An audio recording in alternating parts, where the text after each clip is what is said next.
Misalnya Fir'aun itu orang pakai status yang diajarkan Allah ke kita. Fir'aun adalah wujida ba'da alam yakun. Fir'aun adalah makhluk yang sekarang ada, tapi dulu-dulunya tidak ada. Padahal sebelum ada Fir'aun sudah ada bumi, ada langit, ada matahari.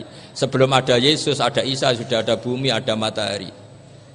Artinya apa? Zaman langit bumi ada, penyebabnya Isa apa enggak? Enggak kan? Karena dia ada setelah adanya langit dan bumi. Fir'aun juga gitu, Yesus juga gitu, semuanya begitu. Makanya Allah mengajari kita apa? Hal ata alal insani hinum minad dahri lam yakun syai'am madhkura. Katakan manusia itu siapa? Manusia adalah makhluk wujud yang dulu tidak ada. Sekarang banyak enggak orang yang sudah kaya sebelum Pak Jokowi jadi presiden, sebelum Pak SBY jadi presiden, sebelum Pak Karno jadi presiden? Banyak enggak yang sudah kaya sebelum? Banyak kan? Artinya yang mengkayakan itu presiden Pak Allah. Sekarang kamu miskin, kamu nggak bisa nyalahkan Pak Jokowi. Sebelum Pak Jokowi presiden kamu sudah miskin. Ya, artinya yang memiskinkan itu presiden apa takdir? Takdir. Makanya wa anna ila rabbikal muntaha wa annahu adhaka wa abka wa annahu amata wa ahya wa annahu khalaqaz zawjaini dzakara wal unsa. Jadi kita miskin ya karena kehendak Allah, kita kaya kan semua itu karena Allah. Tapi kita terjebak hukum modern. Nak presiden iki sejahtera, anak iki ora. Ya mungkin secara bahasa syariat mungkin ada benarnya, tapi kita ini kan dilatih ilmu hakikat. Tak ulang malam 13 Dzulhijjah masuk ilmu cek syariat tok. Oh gak pinter-pinter banget cek gobloke kan gitu. Daftar wali kok ilmune ngono iku ora iso. Ini penting saya utarakan. Jadi saya ulang lagi. Makanya di Quran itu ilmu tertinggi diantaranya menurut orang tasawuf qulillah tsumma dzarhum fi khaudihim. Saya itu gak pernah takut mati meskipun saya masih muda. Karena saya bayangkan mati itu ya baik-baik saja. Ketika saya hidup ya gak tahu cara ngelola nyawa saya, kenapa kok gak pergi. Kamu tahu caranya ngelola nyawa kamu, kok gak mati sekarang? Gak tahu kan? Tahu-tahu masih hidup kan? Tahu-tahu diutang, semacam-macam lah. Sebetulnya kita zaman hidup pun gak tahu cara ngelola nyawa kita. Cara kerja jantung kita, cara kerja paru-paru kita. Nanti setelah kita mati pun gak tahu caranya hidup ketika kita. Tapi anehnya kita, mosok manusia sudah dilemah iso hidup lagi. Memangnya kita sekarang bisa hidup karena kita tahu-tahu ya hidup. Ditakdir anak yang melarat, paese elek. Orang lain ditakdir anak kiai, Gus, mulyo. Kita kan tidak pernah bisa milih bapak itu ora iso. Ngerti-ngerti anak Karmen, anak Karlan itu sudah gak tahu. Artinya gini ya sudah ya Allah, ketika saya hidup ya tidak tahu kenapa saya hidup, pasti Engkau yang menghidupkan. Ketika saya mati juga gak tahu kenapa saya mati, pasti Engkau yang menghidupkan dan mematikan. Maka saya akan baik-baik saja di akhirat, karena ketika di dunia Tuhannya yang Engkau, ketika di akhirat Tuhannya, dan sifat Engkau tidak akan rubah, tetap arhamur rahimin. Makanya dulu wali-wali itu kalau mau mati ya santai aja. Sayyid Umar bin Abdul Aziz itu ulama-ulama dulu kalau mau meninggal itu kalau keluarganya nangis marah besar. Memangnya mau kemana kamu nangisin saya? Lah kamu kan mau mati. Memangnya mau kemana kalau mati? Ya kembali ke Allah. Susahnya apa? Di dunia ya milik Allah, di akhirat milik Allah. Inna sholati wa nusuki wa mahyaya wa mamati lillahi rabbil alamin. Yang aneh sampai harus melarat orang wani mati, aneh tenan. Ya karena sampean tahu mungkin di akhirat lebih miskin lagi kan. Itu repot terus. Coba kalau dari awal kita menstatuskan diri kita biadillah, inna sholati wa nusuki wa mahyaya wa mamati. Tapi kamu salah status. Mengatakan kehidupan adalah momen untuk mencari kesejahteraan. Kehidupan adalah momen untuk cari karir. Kamu mensifati kehidupan secara salah. Jika kamu terjebak nyari karir, nyari kaya. Coba kalau kamu pakai mazhabnya Sufi, kehidupan adalah pemberian dari Allah untuk kembali kepada Allah. Kematian ya seperti itu. Akhirnya ya santai saja. Inna sholati wa nusuki wa mahyaya wa mamati lillahi rabbil alamin. Istri juga gitu. Saya itu tidak sombong. Saya itu mulai nikah sampai sekarang itu hampir gak pernah tukaran sama istri. Sama istri saya itu sering bilang gini, Gus kali-kali kalau saya ngamuk itu diwales, dilawan supaya saya punya musuh katanya. Betul ya? Ya saya bilang gini, Allah itu maha baik sama saya. Ketika harmonis ganjaran saya ya lewat harmonis itu, sehingga saya ngasih uang menyenangkan Anda. Ketika Anda marah ganjaran saya lewat sabar. Ya sudah itu semuanya baik. Kalau kamu marah saya tidak dapat pahala. Makanya kalau kamu marah tak dengerin. Ini cara Allah membuat pahala tanpa bayar kata saya. Justru kalau pas rukun itu untuk dapat pahala harus nyervis, jajakno, nukokno kelambi mahal katanya. Boros itu pahala yang boros katanya. Tapi kalau kamu marah ini pahala paling murah, nggak usah biaya, dapat apa? Pahala, cukup sabar. Lu itu kalau terlatih lama-lama dapat ya biasa saja. Ulama dulu seperti itu semua. Imam Syafi'i itu pernah ada orang baik sekali sama beliau. Orangnya itu munafik padahal. Tapi kalau setelah keluar dari Imam Syafi'i dia memaki-maki Imam Syafi'i. Suatu saat beliau dikasih tahu orang yang tadi muji-muji jenengan itu di luar maki-maki jenengan. Imam Syafi'i itu guyu. Guyu sebenarnya bukan alhamdulillah. Muridnya kan janggal. Ini dikasih tahu gitu. Alhamdulillah. Kenapa Imam Syafi'i dia kan di luar maki-maki jenengan? Berarti aku wong wibawa ning ngarepku rawani. Ya jadi dianggap enteng saja melihat. Berarti aku wong wibawa ning ngarepku ora wani. Ya sudah, terus ketika ditanya, tapi itu kan bahaya bagi anda karena memfitnah anda gini-gini. Kata beliau, zaka Allah. Yang kritiknya bahaya itu hanya Allah Ta'ala. Yang lainnya enggak bahaya. Karena ini makhluk, doif, enggak penting. Loh kamu sampai tersisa dikritik orang karena kamu nganggap makhluk itu penting. Ini gobloknya sampean. Goblok segoblok-goblok saya itu. Coba kalau kamu mensatukan makhluk tetap makhluk, kritiknya enggak penting. Selesai kan? Selesai enggak? Ini problem anda ada wali itu kalau dikritik ya susah. Makanya ada wali itu problem menurut saya. Makanya saya enggak ingin enggak jadi wali itu kan gitu kan. Karena hanya wali yang hidupnya itu la khaufun alaihim walahum ya. Orang dulu tuh semudah itu hidup.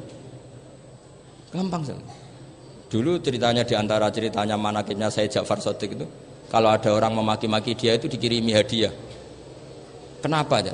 Karena kebaikan kamu telah kamu berikan kepada saya, ini hadiahnya. Sampai malu yang kritik itu. Kan kalau orang rasani itu kan kebaikannya dikasihkan sama yang dirasani. Lah kamu kan ngajinya seperti itu, tapi dirasani kok susah. Harusnya kan kasih aja, ditransferi saja. Alhamdulillah. Ya karena kita salah menamain tadi. Sing rasani pembenci, pembenci itu bahaya. Sehingga kamu mereaksi secara serius. Coba kalau kamu pakai hukumnya Allah dan Rasul, pembenci itu pemberi kebaikan. Istri marah adalah pemberi kebaikan. Ada yang berani mulai mempraktekkan?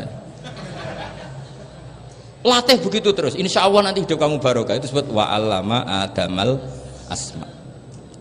Dan itu yang diajarkan Rasulullah. Rasulullah itu kalau ngajarkan hidup itu gampang sekali.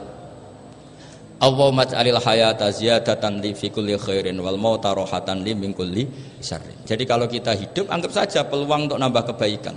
Kalau kita mati anggap saja akhir dari semua potensi kejahatan kita. Anda sekarang mungkin tidak zina tapi potensi zina. Anda sekarang tidak korupsi, potensi korupsi.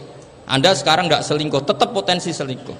Lah anggap saja kalau mati berarti akhir dari segala potensi itu. Alhamdulillah. Makanya saya tuh nggak pernah takut mati. Karena saya misalnya setiap saat mati ya saya nanti akan bilang, ya Allah ini sudah mau mati berarti mau akhir dari segala potensi keburukan saya. Alhamdulillah.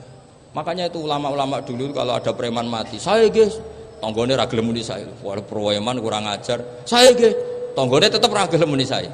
Padahal kiai ini muni, saya guys pun mati pun mboten saged macam-macam niki pasti. Karena dia dengan mati berarti rohatan mingkuli syarrin, keburukannya tidak terulang lah. Lah keburukan nggak terulang lagi itu saya apa buruk? Saya. Makanya kiainya minta saya ge niki tonggone cek menengai. Saya ge menengai. Makanya suatu saat kalau ada gitu kamu harus bilang apa? Saya pun mboten jahat malih pun mati. Jadi kayak apa coba? Coba sekali-kali statuskan kalau al hayat adalah ziyadatan lana fi kulli khairin. Al maut adalah rohatan lana min kulli syarrin. Sehingga kita hidup ya happy, mati juga happy, gak masalah. Terus kayak misalnya mendingin, tapi anak bojoku piye? Memang selama hidup anak bojo bahagia.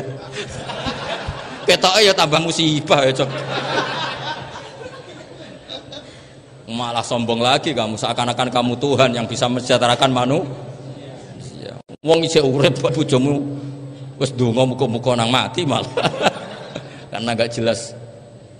Dan ini penting, ini saya utarakan. Jadi ini saya cicil juz 1 wa allama adamal asma. Makanya kata Rasulullah, ala ta'jabuna kaifa yusrifu wa anisat ma quraisin wa dhamma. Ini penting, nama itu penting. Karena sekali nama ini salah, coba misalnya orang sepakat darani Fir'aun itu wujida ba'da alam yakun. Fir'aun itu ada yang dulu-dulunya tidak ada. Hal ata alal insani hinum minad dahri lam yakun syai'am madhkur. Coba kalau kamu melihat sekarang kamu hidup itu apa? Untuk sujud. Sujud itu murah, gampang. Untuk mengenal Allah. Allah itu gampang kita kenal karena Allah itu adzaru minadz dzahir. Adzaru dzahir itu Allah, zat yang begitu jelas. Lah mati itu mau apa? Ya menuju Allah. Hidup menyaksikan Allah, mati menyaksikan Allah, itu nyaman. Yang menjadi tidak nyaman karena kamu salah bikin status. Hidup untuk menggapai cita-cita, untuk sukses. Wong komunis yo muni ngono, lonte yo muni ngono, copet yo muni ngono. Rumah samu sing pengen bahagia iku kiai tok. Rumah samu sing pengen duwe akeh kiai tok. Coba copet kamu tanya, kenapa kamu nyopet? Ingin punya uang banyak. Terus kiai tak kok sering dakwah kena opo? Repot tuh. Nak jawabe ngono maksudnya. Tapi nak jawabe dakwah nyebarno Islam, aku ora dibayar apa-apa. Waras berarti, napa? Ini penting saya utarakan, makanya saya itu mau ngajar itu diantaranya itu. Al ismu ya dulu ala musamma. Maka itu hebatnya Quran. Quran itu ketika menjamakkan kata ilah itu diulang. Qul law kana ma'ahu alihatun kama yaqulun, kata Allah. Karena lafadz ilah itu enggak boleh dijamakkan. Itu jamak kriminal ya. Loh kok tidak kriminal gimana coba? Kalau Zaidun itu satu, boleh enggak kamu mengatakan ja'a Zaidani? Enggak boleh kan? Kalau Zaidun satu, boleh enggak kamu mengatakan ja'a Zaiduna? Enggak boleh kan? Sama ilah itu satu apa dua? Satu. Boleh enggak kamu katakan ilahani, dua Tuhan? Enggak boleh. Makanya Allah kalau mengatakan alihah itu qul law kana ma'ahu alihah, andekan. Lau itu andekan. Itu aja masih ditututi kama yaqulun, sebagaimana mereka katakan. Karena lafadz ilah itu tidak pernah punya jamak alihah. Makanya Allah ngertikan qul law kana ma'ahu alihah, masih ditambahi kama yaqulun, tapi itu kata mereka kira-kira gitu. Maka kenangan saya sama Mbak Turehan, saya ini masih pernah cucu sama Mbak Turehan karena saya mbah saya kandung namanya Fatimah, itu abahnya itu orang sini, Fakhriyas itu. Ibunya itu orang Kudus, makanya saya ini ya turunan Kudus, turunan Nasr.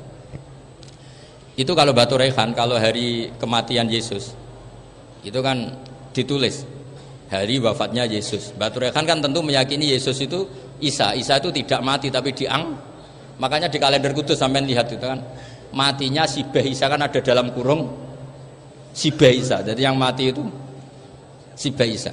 Karena kalau yang mati Isa kan menyalahi Quran, wa ma qataluhu wa ma sholabuhu walakin subyalah. Maka ditulis kematian Sibeh Isa.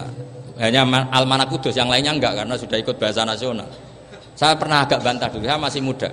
Mbok ditulis gini saja, kematian Yesus dalam kurung katanya. Jadi ono-ono karena saya ini teori Quran. Quran itu kalau ada bahasa salah itu diulang. Qul law kana ma'ahu alihatun kama yaqul. Karena enggak benar, jamak alihah itu enggak benar. Bagaimana mungkin sesuatu yang satu dijamakkan? Coba kamu bisa mengatakan Zaiduna karena Zaidnya banyak. Kamu punya tamu rojulun, kalau orang banyak rijalun. Kamu melihat satu masjid, masjidun. Kalau masjid banyak, masajid. Masalahnya Tuhan itu tidak pernah banyak, mau satu. Makanya itu hebatnya kamus-kamus yang dikarang orang alim. Bahas tasniahnya ilahun itu lam yujad katanya. Tapi wajaduhu wasamauhu. Tasniah ini enggak ada secara hakikat, tapi mereka ada yang menjamakkan, yaitu mereka-mereka yang salah. Makanya tadi dalam ilmu mantek, kesalahan itu tidak pernah ada, yang ada adalah orang yang salah. Paham? Jadi kesalahan itu tidak pernah ada, yang ada adalah orang yang satu tambah satu pasti dua, nggak mungkin empat nggak ada, 5 nggak ada, tapi orang jawab salah banyak. Nah, itu namanya ilmu. Ya, makanya yang namanya ismu itu mesti ya dulu ala musamma. Andai kan orang mengatakan Lata Uzza, ini batu yang dipahat oleh si A, dulu pesennya di Muntilan, batunya dari Mojokerto, dulu pas bikin tangannya protol terus disemen, dilakban. Bisa nggak jadi Tuhan kalau dengan status seperti itu? Fir'aun misalnya, dulu nggak ada, lahir ngompolan, tahu ret-reten, ciliknya malah tahu tipes. Terus tua-tua jadi pangeran, aneh nggak sih? Jadi Jadi semua, makanya setiap kemusyrikan itu kata Allah, in hiya illa asmaun samaitumuha antum wa abaukum ma anzalallahu biha min sultan.